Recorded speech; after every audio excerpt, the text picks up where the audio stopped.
irmãos aí. Esquecer de me anunciar hoje, amém? Irmãos, boa noite, paz seja convosco. Aleluia. Queria que você abrisse sua Bíblia em Atos, capítulo de número 10, verso de número 2. Atos, capítulo de número 10. Deixa eu ligar aqui porque está quente aí. Atos 10, quem achou, dá um glória a Deus. A palavra de hoje é sobre Cornélio. A palavra de hoje de manhã Deus nos abençoou muito. Foi um culto tão gostoso, tão bom, né? A gente falou quase as mesmas coisas hoje, no culto das 8, culto das 9. Você vai ouvir alguma coisa que vai te abençoar. Atos 10, verso 2. Quem achou, dá um glória a Deus. Quem não achou, diga, estou procurando. Todo mundo achou? Eu vou lendo duas versões aqui. Atos 10, verso 2. Piedoso e temente a Deus com toda a sua casa, o qual fazia muitas esmolas e de contínuo orava a Deus. Diga comigo assim: piedoso e temente a Deus, com toda a sua casa, o qual fazia muitas esmolas ao povo e de contínuo orava a Deus. O verso 1 diz assim: havia em Cesareia um homem. Qual que é o nome do lugar? Cesareia, por nome Cornélio, centurião da corte chamada italiana. Diga glória a Deus. Pai, nós colocamos esta palavra nas tuas mãos e eu coloco a minha vida para que eu seja apenas um vaso, apenas um canal e nada mais do que isso. Me dê a graça e a sabedoria de poder compartilhar aquilo que está no meu coração com essa igreja e com esses irmãos e com essas irmãs. Enquanto eu prego a tua palavra, cuida da nossa casa, de tudo que nos pertence. E toda a nossa ansiedade, nós lançamos sobre ti no nome de Jesus. Diga glória a Deus. Pode assentar dando glória a Deus. Pode assentar dando aleluia aí. Aleluia, glória a Deus. Irmãos, eu quero compartilhar com vocês essa palavra que muito falou ao nosso coração hoje pela manhã. Foi uma palavra assim, muito direcionada ao nosso coração. E eu queria que você se atentasse. Nós vamos falar sobre Cornélio. Como é que é o nome do homem? Cornélio. Cornélio era um centurião da corte romana. A palavra diz aqui no capítulo 10, verso 2, que ele era um homem muito religioso. Religioso, ele e todas as pessoas da sua casa. A palavra diz que Cornélio, ele ajudava os pobres com muitas esmolas. Então essa é uma das coisas que a gente precisa entender. E esse homem chamado Cornélio, no capítulo 2, que a gente está lendo, capítulo 10, verso 2, uma outra tradução diz assim, que ele era piedoso, temente a Deus com toda a sua casa, o qual fazia muitas esmolas e de contínuo orava a Deus. Primeira coisa que eu preciso entender nesse texto: quem era Cornélio? A palavra diz, ou a história diz, que Cornélio era gentílico e ele estava agora pertencendo à corte romana, na cidade de Cesareia. E alguns estudiosos, eles chegam a pensar que Cornélio teria se convertido ao judaísmo. E com isso se tornado, o nome certo seria um prosélito, que é um devoto da religião judaica. Há outras fontes de historiadores também, que elas acham que Cornélio foi, por Roma estar invadindo os outros povos, as outras nações, e segundo o imperador daquela época, ele trazia os presos cativos, presos que eram líderes daqueles povos, e eles chegam a acreditar que Cornélio tenha sido esse gentílico, que foi trago e acabou se tornando patriota, acabou se tornando, como que eu diria, se naturalizando, um estrangeiro se naturalizando ali como um cidadão romano. Então Cornélio, ele chega a se tornar chefe de 100, um centurião da cidade de Cesareia. Só para você ter uma ideia, a cidade de Cesareia, ela era como que eu diria assim, o coração de Roma. Ela era uma das cidades de Roma mais rigorosa com relação ao sistema de Roma, com relação à cobrança de impostos, com relação a tudo que um judeu pudesse ali trazer de dificuldade para Roma. Então, ele estava justamente nessa cidade. Ele se tornou um oficial, um centurião, um chefe de 100, e que trabalhava completamente devoto ao sistema de Roma. Trabalhava em total devoção a César. Agora, uma das coisas que eu preciso e que nós precisamos perceber é que esse homem, apesar dele ser estritamente religioso e praticar a religião de uma forma assim tão dedicada, primeira coisa, ele era piedoso. O que é uma pessoa piedosa? O que é uma pessoa piedosa? É uma pessoa boa, piedosa, né? É uma pessoa que pensa o que vai fazer, é uma pessoa que tem cautela nas coisas. Além disso, ele era temente a Deus, piedade e temor a Deus. Olha as características dele. Com toda a sua casa, o lugar mais difícil para você liderar é na sua casa. Se você conseguir liderar a sua casa, ser bem-sucedido. É ou não é? Ele conseguiu fazer isso.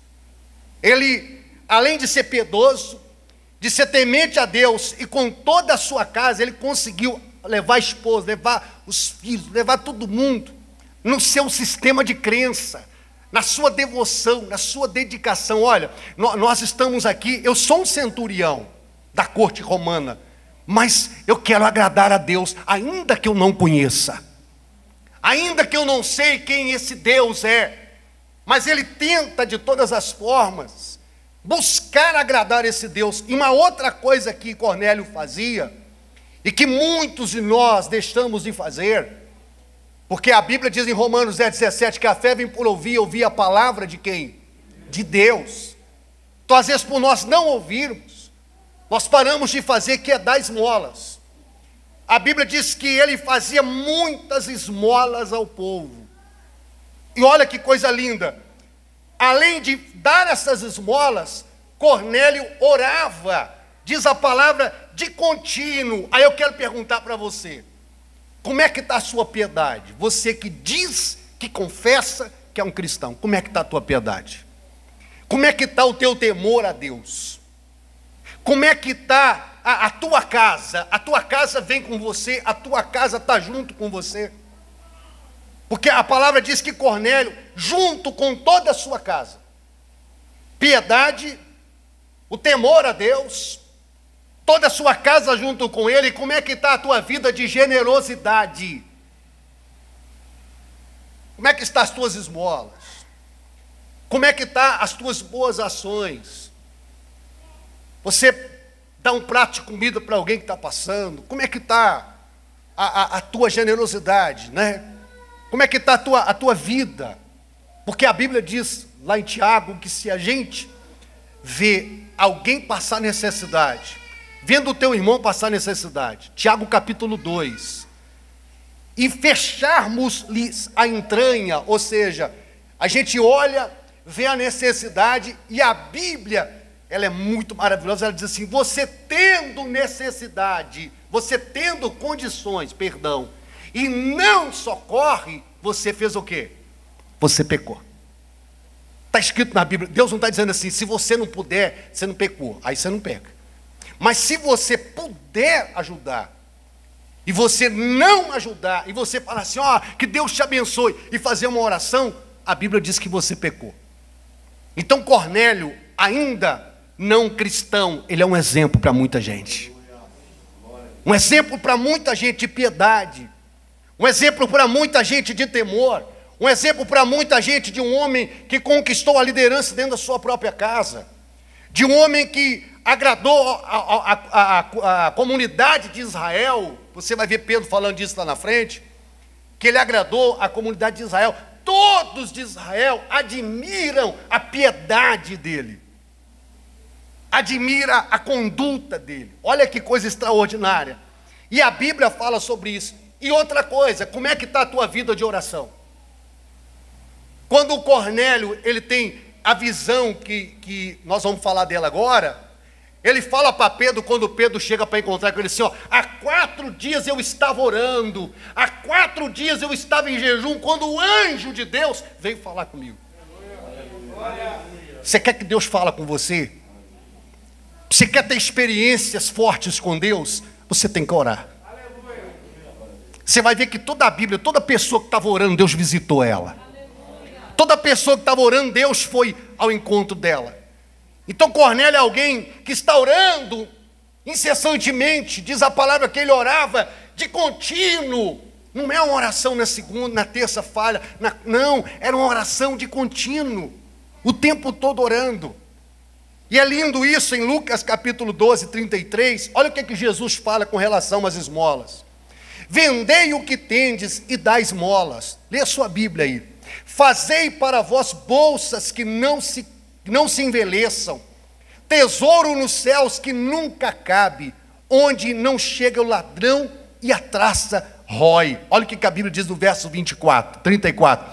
Porque aonde estiver o vosso tesouro, ali estará também o vosso coração. Quem está mandando dar esmola é Jesus. Aleluia. Então eu preciso perceber isso aqui. Agora, o que Cornélio, pastor, ele tinha de tão especial que Lucas dedica um livro inteiro só para falar da salvação dele? O capítulo 10 de Atos está inteiramente narrando a salvação de um homem. O que esse homem tinha de tão especial? Você vai ver comigo aqui, poderíamos imaginar que um homem, para se tornar, olha o que a Bíblia fala, a história diz, eu estou tão ansioso para falar tudo que está no meu coração, que se eu pudesse, eu pulava lá na frente. Você já percebeu, Marco? Mas eu tenho que falar para vocês devagar, que não estava aqui de manhã, né? Olha as características para uma pessoa se tornar centurião. Olha quais as características. Possuir mãos de ferro. Ele era esse homem. Então ele era firme, chefe de 100. Olha as características do centurião. Ser fiel ao imperador de Roma. Não era qualquer pessoa que se tornava um centurião. Era uma pessoa escolhida a dedo, provada, testada. Terceira característica de um centurião: não se relacionar afetiva ou moralmente com os dominados. As pessoas que chegavam eram dominadas, ele não podia ter amizade com elas. Era característica desse oficial. Quarta característica, manter o domínio do império. Qualquer coisa que desestabilizasse o império romano, quem que eles chamavam? O centurião. Havia vários centuriões na corte romana. Eles eram aqueles que lideravam 100. Eles vinham para dar vida, eles vinham para matar ou para morrer. Não fazia diferença para eles. Eles entravam ali para resolver o problema. Cornélio era esse tipo de homem. Quinta coisa, deter o poder e o respeito por meio da força. Não importa o que tenha que fazer. Se tiver que tirar a vida, vamos tirar a vida. Mas nós vamos deter o poder e o respeito dado ao Império Romano, por meio da força, que é pela vida, que é pela morte. Assim era o perfil de Cornélio como centurião. Você vai entender agora que quando Deus ele vai lá para falar para Pedro, se não fosse com uma visão, Pedro não vinha. Você conseguiu entender? Porque aqui está o maior inimigo dos judeus. Cesareia, o lugar que concentrava mais força do Império Romano. Um oficial, um centurião, era observado, olhava-se para ele assim, com medo e com pavor, porque ali estava a morte e a vida na sua frente. Ainda mais um centurião do exército de Roma, que era contra todo o cristianismo. Então você vai perceber que nesse momento aqui, a gente tem uma parte linda, que é a expansão do Evangelho. Diga, expansão do Evangelho. Quando Jesus pergunta para Pedro assim, e para os discípulos, o que dizem as pessoas a respeito de quem eu sou? A resposta foi várias. Mas a que agradou Jesus foi quando Pedro respondeu: tu és o Cristo, o Filho do Deus vivo.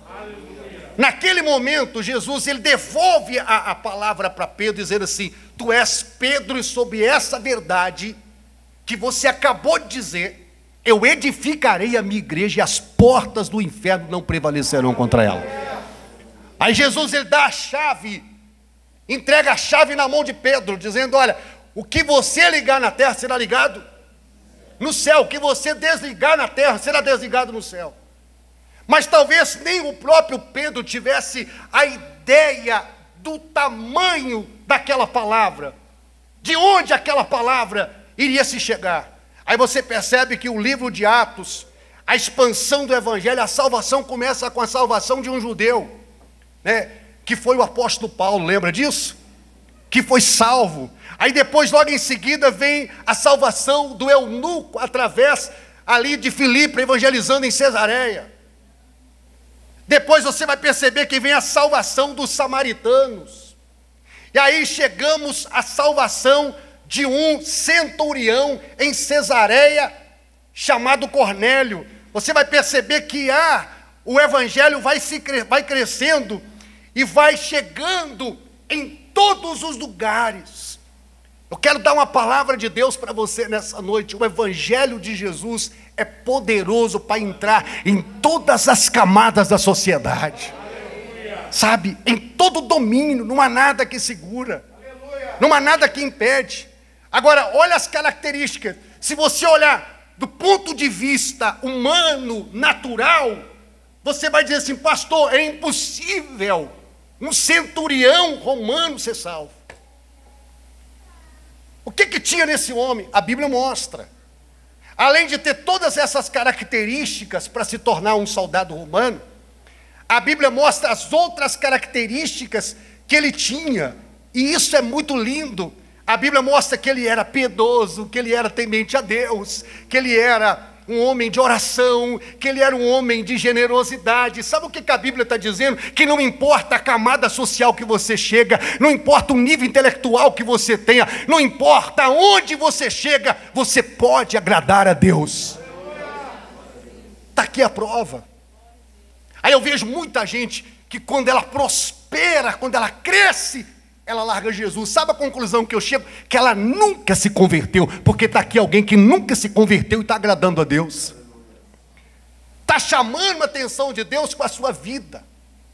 Está chamando a atenção de Deus com a sua procedência. Aí quando você vai no versículo 2, quando chega no verso 3, a Bíblia diz que Cornélio está orando, e agora Deus dá uma visão para ele. Diga comigo assim, uma visão. Na visão que Cornélio teve, o anjo de Deus veio até ele. O anjo de Deus vem até ele, e no verso 3, o anjo disse assim: olha, Deus aceitou as suas orações. Olha que lindo. Deus aceitou as suas orações e viu as esmolas que você tem dado aos pobres. O que Deus está dizendo, Deus viu tudo o que você está fazendo, Cornélio. E Deus resolveu te abençoar. Aí no verso 4, sabe o que a Bíblia diz? Que ele manda Cornélio ir ao encontro de Pedro. Aqui começa o milagre da vida de Cornélio. Deus vem e diz a um homem que não é crente, diz a um homem que não é cristão, diz a um homem que nós não sabemos de fato a sua religiosidade, nós só temos especulações, a Bíblia não fala, só diz que ele era piedoso, temente a Deus, fazia contínuas orações e dava esmolas. Não diz que ele era praticante do judaísmo ou não, mas a Bíblia mostra claramente que ele não era salvo, porque a salvação vai chegar até ele agora. E aí a Bíblia mostra para esse homem o caminho da salvação.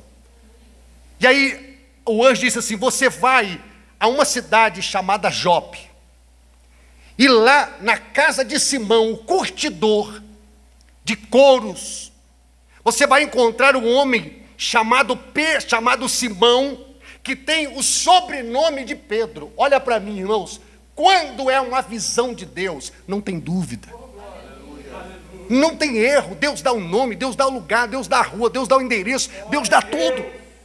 Deus diz, para você não confundir um com o outro, todos os dois chamam Simão, só que um tem o sobrenome de Pedro. Fala para o seu irmão baixinho assim, fala, nosso Deus não erra não. Deixa eu profetizar para você, a bênção que Deus tem vai passar pelo seu irmão, vai entregar na sua mão hoje aqui. Aleluia, ele não vai errar o seu milagre, dá um glória a Deus. Ele disse, você vai lá, porque deveras, ele vai dizer para você o que você tem que fazer. Sabe o que eu vejo nessa palavra? É que Cornélio estava buscando a Deus. Cornélio, ele estava, escuta isso, pedindo a Deus que o salvasse, que falasse com ele, que mostrasse para ele o caminho. Aí você vai concordar comigo que aqui a gente entende o mistério de Deus de João 3,16, porque Deus amou o mundo de tal maneira que deu seu Filho unigênito para que todo aquele que nele crê não perecesse, mas tivesse a vida eterna. É desejo de Deus salvar todas as pessoas, mesmo Cornélio sendo religioso, mesmo Cornélio sendo uma pessoa exemplar, ele não conhecia a salvação. A Bíblia diz, escuta isso, Efésios 2, verso 8 ao 10. A Bíblia diz que pela graça sois salvos. Diga aleluia. Então, olha, boas obras, praticar a piedade, ser estritamente religioso, não é a garantia da salvação. A salvação é unicamente por meio de Jesus. Olha comigo na Bíblia para você ter uma ideia. Porque pela graça sois salvos, por meio da fé. Por meio de quê? Da fé. Pela graça. Graça é favor não merecido. E ele diz assim, e isto não vem de vós, é dom de Deus. É Deus que te deu fé para você aceitar Jesus. Quem entendeu, diga aleluia. Não vem das obras para que ninguém se glorie. Aqui eu queria que você entendesse a revelação de Deus, porque se fosse das obras, se Cornélio fosse salvo pela sua generosidade, pela sua piedade, o sacrifício de Jesus cairia por terra. Não, eu vou fazer essa boa ação, vou praticar isso, vou praticar aquilo, e está garantido. Aí o sacrifício de Jesus, Romanos 3,23, porque todos os pecados instituídos estavam da glória de Deus. Romanos 6,23, porque o salário do pecado é a morte, né? Mas o dom gratuito de Deus é a vida eterna em Cristo Jesus. Essa palavra cairia por terra. Quando Jesus ele abre a mão lá no Calvário, os braços, e diz, está consumado, ele diz, está feito, está comprado, está pago, telestai. Está conquistado o quê? A minha salvação. A minha salvação está garantida. Mas aqui eu abro uma aspas que diz assim, olha, para que ninguém se glorie, ou seja, a salvação é unicamente pela fé em Jesus. Jesus é o seu passaporte para o céu. Você não entra no céu sem Jesus. Você não entra no céu sem o sangue do Calvário. Você não entra no céu sem a obra redentora do Calvário. Aqui está a prova de alguém. Cornélio seria hoje, se chegasse na igreja e apresentasse uma pessoa para o pastor e dissesse assim, pastor Paulo, eu quero apresentar um homem, o nome dele é Cornélio. Ele é piedoso, glória a Deus. Ele é temente a Deus, aleluia. Ele dá esmola, que maravilha. E a casa dele toda anda com ele. Ele seria aceito no hall de membro de qualquer igreja, sem perguntar onde ele foi batizado. Mas para ser salvo, isso não basta. Para ser salvo, você precisa passar pelo caminho. Jesus disse, eu sou o caminho, a verdade e a vida. Ninguém vai ao Pai se não for por mim. Não tem jeito. E aí, o verso 10 diz assim, aí eu não acredito que a salvação, ela não é pelas obras. para que ninguém se glorie. Mas eu não acredito na salvação de alguém que diz: eu confessei Jesus como meu Senhor e suficiente Salvador, eu sou cristão, pastor, tá, mas eu não pratico boas obras. Não há salvação nessa vida. Por quê, pastor? Porque a Bíblia mostra. Porque somos feitura sua. O que a Bíblia diz?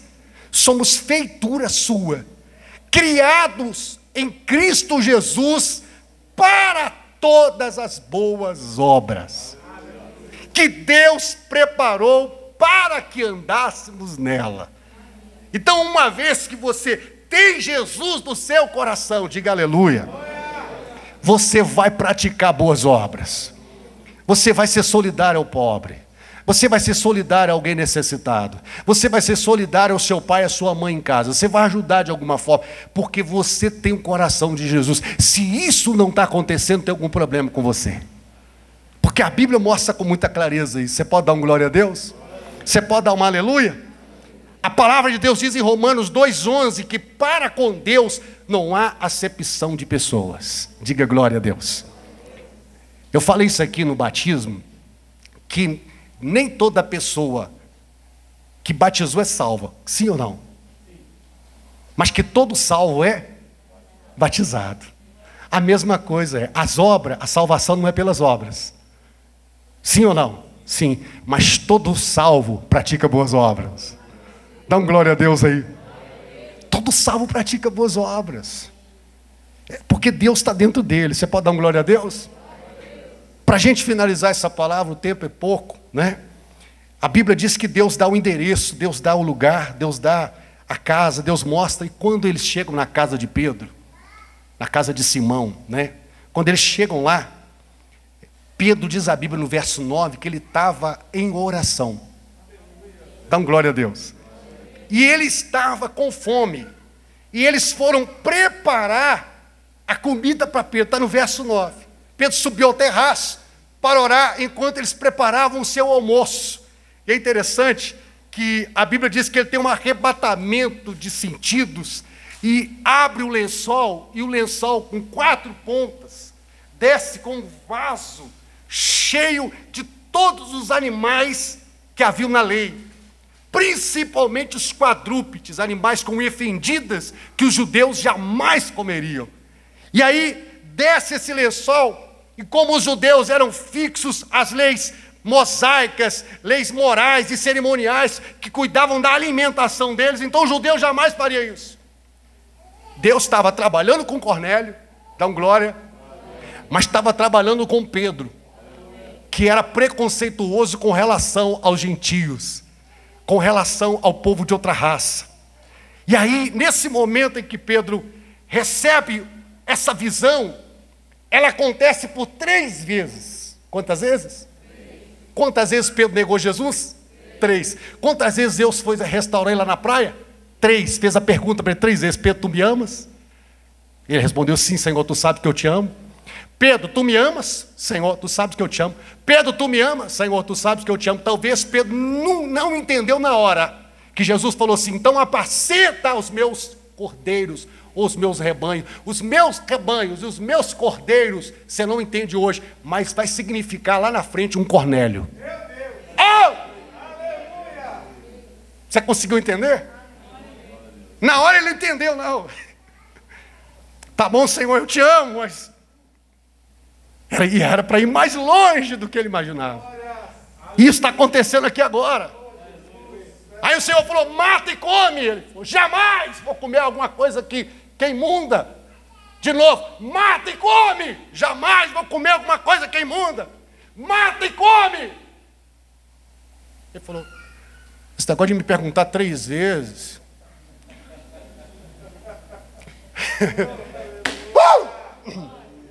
Esse negócio de falar 3 vezes, esse negócio de ver 3 vezes. E a Bíblia diz que ele está tentando interpretar a visão. Quando de repente chegam da casa de Cornélio, que Deus falou: envia os seus homens lá na casa de Simão, o curtidor, porque o homem chamado Simão, que tem o sobrenome Pedro, está lá e vai te falar tudo o que você tem que fazer para você ser salvo. Os caras chegou na casa.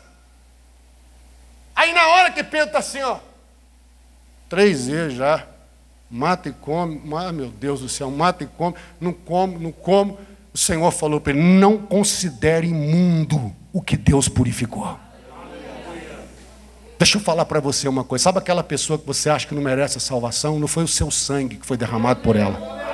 Sabe aquela pessoa que te humilhou, que não gosta de você, que falou mal de você, que está lá no seu trabalho, conviveu com você, não importa o que ela tenha feito, você nunca pode desejar que ela não seja salva, porque não foi o seu sangue que foi derramado por ela. Pedro não gostava dos centuriões romanos. Pedro não gostava dos romanos. Deus falou, não tem nada com isso. Eu amo todos. Eu quero salvar todos. Você pode dar um glória a Deus? Aí a Bíblia diz que ele entendeu. E Deus falou assim, vai lá e encontra com eles. Porque eu que enviei eles. É você. Ele chega lá e fala, eu sou o Simão, por sobrenome Pedro. Aí eles disseram para Pedro assim, olha, nós somos enviados por um homem chamado Cornélio, centurião da corte romana, que é temente a Deus, que tem bom testemunho de toda a nação dos judeus, e que foi avisado por um santo anjo que a gente te procurasse para que nós pudéssemos ouvir as palavras. A Bíblia diz que Pedro sai dali e anda por 2 dias. Quantos dias? 2 dias. Até a cidade de Cesareia. Quando ele chega em Cesareia, irmãos, quando ele entra, primeira coisa que Cornélio faz, Cornélio estava acostumado a se curvar para o imperador de Roma. Ele dobra o seu Pedro fala, fica de pé, porque eu também sou homem igual você. E a palavra diz que ele começa a pregar para eles. E ele começa a anunciar Jesus como Senhor, dizendo, olha, o Jesus de Nazaré andou por toda a Galileia, por toda a Judéia, pegaram ele, levaram para o madeiro, colocaram no madeiro, mataram ele, mas no 3º dia ele ressuscitou dos mortos, e eu estou aqui para testemunhar para você, Cornélio, e toda a sua casa, e hoje é culto do amigo. Você pode dar um glória a Deus? Sabe o que a Bíblia diz aqui? Que Cornélio chamou toda a sua casa, todos os seus parentes e todos os seus amigos íntimos. Eu quero profetizar na sua vida. No próximo mês que tiver os 5 domingos, você vai trazer aqui os seus amigos íntimos. Aleluia! Ele reuniu todo mundo. Pedro olhou assim, quando Pedro entrou assim, ele assustou. E sabe o que a Bíblia diz? Que ele está pregando. Ele está explicando sobre a salvação. E aí o que aconteceu em Atos capítulo 2 acontece agora. O que aconteceu, pastor?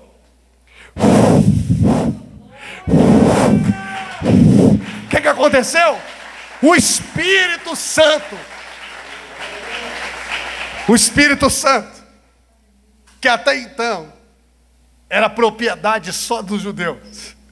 Aguardai-vos e ficai-vos em Jerusalém até que a promessa do alto se cumpra em vós. Há de ser que derramarei, Joel capítulo 2, há de ser que derramarei do meu Espírito sobre toda a terra, até os confins da terra. Quando Pedro está pregando, de repente,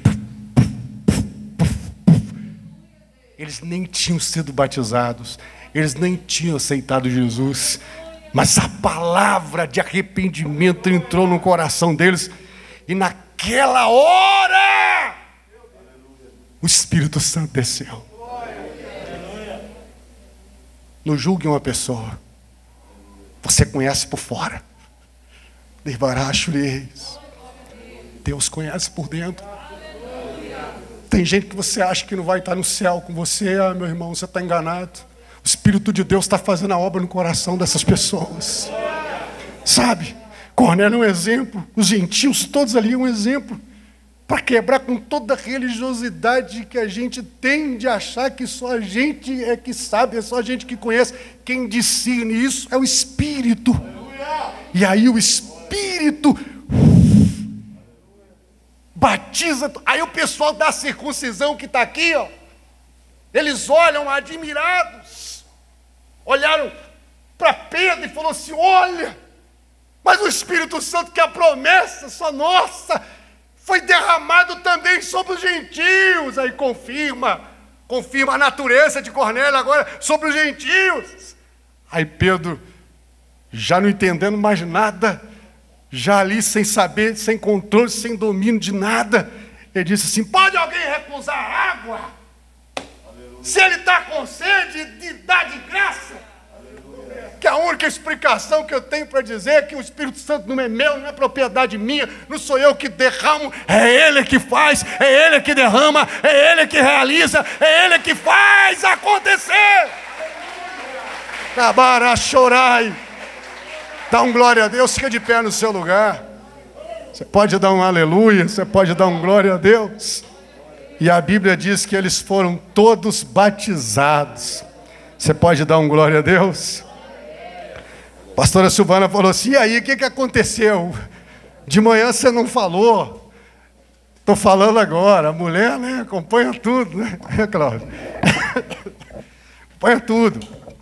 Ela disse: e o que aconteceu? Eu falei: e aí? Pedro ordenou que todos fossem batizados em nome do Senhor Jesus, uma vez que eles já tinham sido batizados com o Espírito Santo. Você pode dar um glória a Deus? E aí a gente traz isso para a nossa vida e para a igreja, e para a vida de Jesus e para a vida da igreja. Escuta, às vezes a gente, com os nossos dogmas religiosos, nós impedimos as pessoas.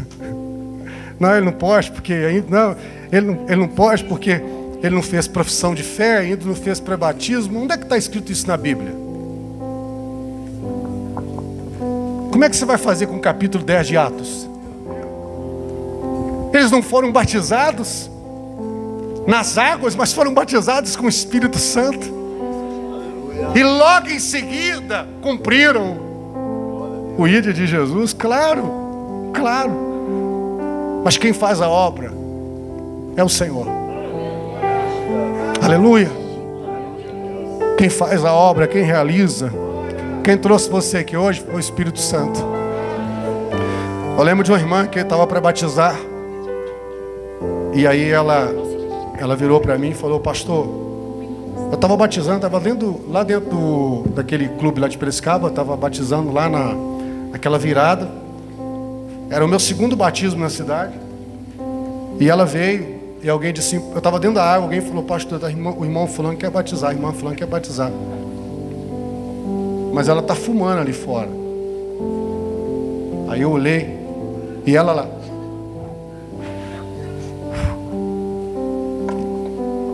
Aí eu falei: a senhora está com fé? Ela falou: estou, pastor. Eu falei: então vem na minha direção. Aleluia. E ela jogou cigarro e nunca mais ela fumou. Aleluia. Você pode dar um glória a Deus? Porque quem faz a obra é o Espírito Santo. Eu já batizei muitos que tinham parado com tudo e voltaram a fazer tudo. Porque é o único que faz, que te dá conta, te dá força para vencer o pecado, é o Espírito Santo na tua vida, é Jesus na tua vida. Aleluia. Eu queria que você curvasse sua cabeça. Deixa o reino de Deus entrar dentro de você. Para de achar que você vai fazer com as pessoas o que só Ele pode fazer com elas. É Ele que faz. Senhor nosso Deus e nosso Pai, que gostosa a tua presença, Pai. O Senhor salvou Cornélio, e Cornélio, aos olhos humanos, já tinha tudo o que aparentemente precisava para ser um religioso. Cornélio praticava isso tudo sem Jesus. E o Senhor olhou para ele e disse: ele não pode morrer assim. Eu vou salvar esse homem. Eu vou salvar esse homem. E a palavra diz que dentro de Cesareia tinha um centurião que agora fazia parte da família de Deus. Eu te louvo, Pai, por essa palavra. Traga em nós verdades, em nome de Jesus. Dá um glória a Deus. Dá um aleluia. Para terminar, eu estava falando aqui em cima aqui com o Gilson aqui em cima agora, depois que eu fui embora, que essa palavra está no meu coração já tem dias. Eu falei com você, né, Marcos? Foi com você. Eu falei com o Marcos assim: só Deus faz isso, né? Faz um centurião romano meteu o revólver na bainha, não fazer mal nenhum para um judeu, pelo contrário, ir atrás dele e receber na sua casa, ainda trazer toda a família. Só o poder do Evangelho faz isso. Faz você entrar dentro de uma boca, entrar nos lugares mais tenebrosos, porque o diabo é amarrado, os demônios são repreendidos. Pedro deve ter tentado assim tremendo, né? Mas na hora que ele viu todo mundo falando em língua, Flávio, ele falou assim: ah, não tem problema não, estamos em casa. Aleluia. Levanta a mão para o céu, aplauda Jesus, dá um grito de glória a Deus.